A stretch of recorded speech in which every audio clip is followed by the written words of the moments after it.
Assalamualaikum warahmatullahi wabarakatuh. Perkenalkan, nama saya Devi Rafidatunisa dari kelas C12 dengan NPM 10121311307 akan mempresentasikan operasi dan produktivitas.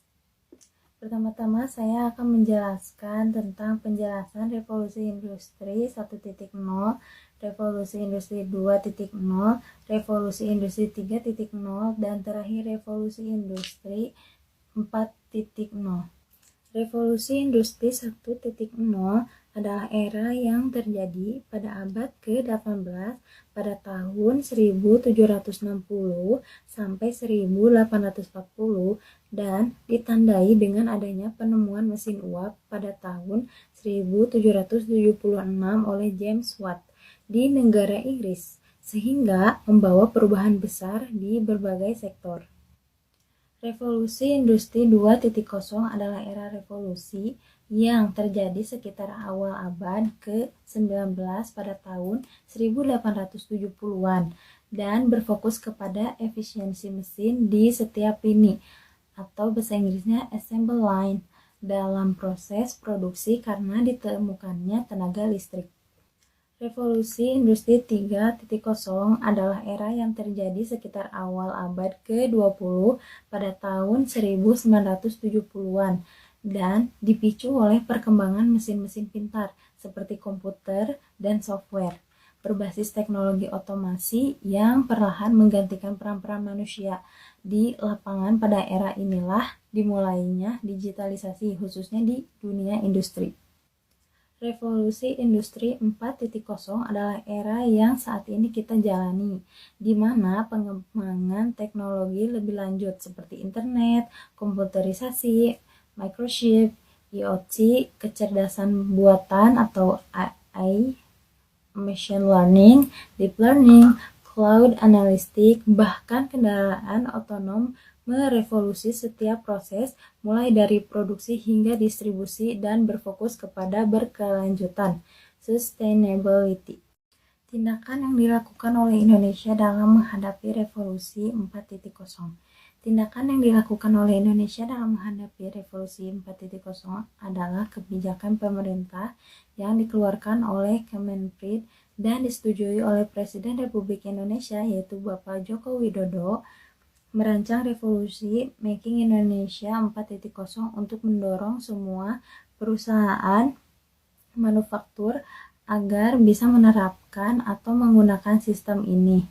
Karena dengan menggunakan sistem ini, Indonesia mengalami pertumbuhan PDB real yang diperkirakan akan naik dari 5% menjadi 6-7% pada periode 2018 sampai 2030. Dengan demikian, Indonesia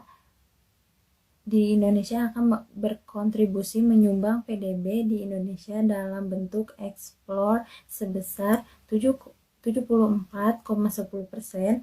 Dalam struktur ekspor Indonesia dengan nilai mencapai 125 miliar US dollar, naik menjadi 13,14% dibanding 2016 sekitar 19,76 miliar US dollar.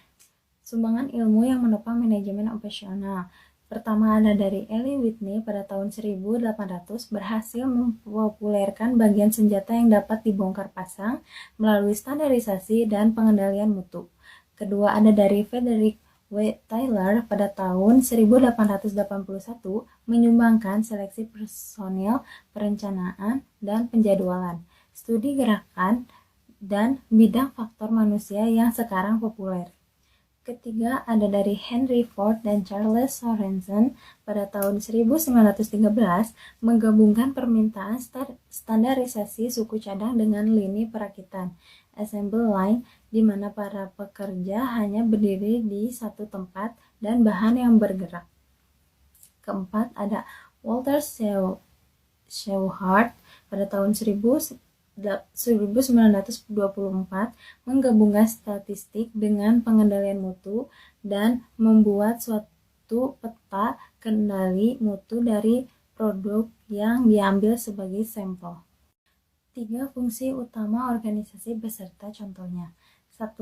Pemasaran yang membuat adanya permintaan atau mendapatkan pesanan untuk pembuatan barang dan jasa. 2. Produksi atau operasi yang menghasilkan produk.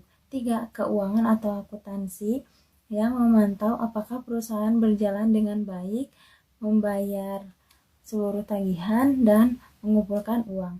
Untuk contohnya, barang atau jasa adalah makanan, organisasi McDonald, pemasarannya, iklan di TV, memberikan bahan promosi, sponsor liga anak-anak. Operasi, membuat hamburger, memelihara peralatan, merancang fasilitas baru. Keuangan atau akuntansi, membayar pemasok, mengumpulkan kas, dan membayar karyawan.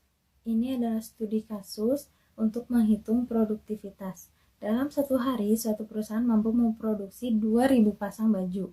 Jam kerja digunakan adalah 250 jam. Upah sehari seorang pembuat baju adalah 100.000. Biaya material mentah adalah 1 juta.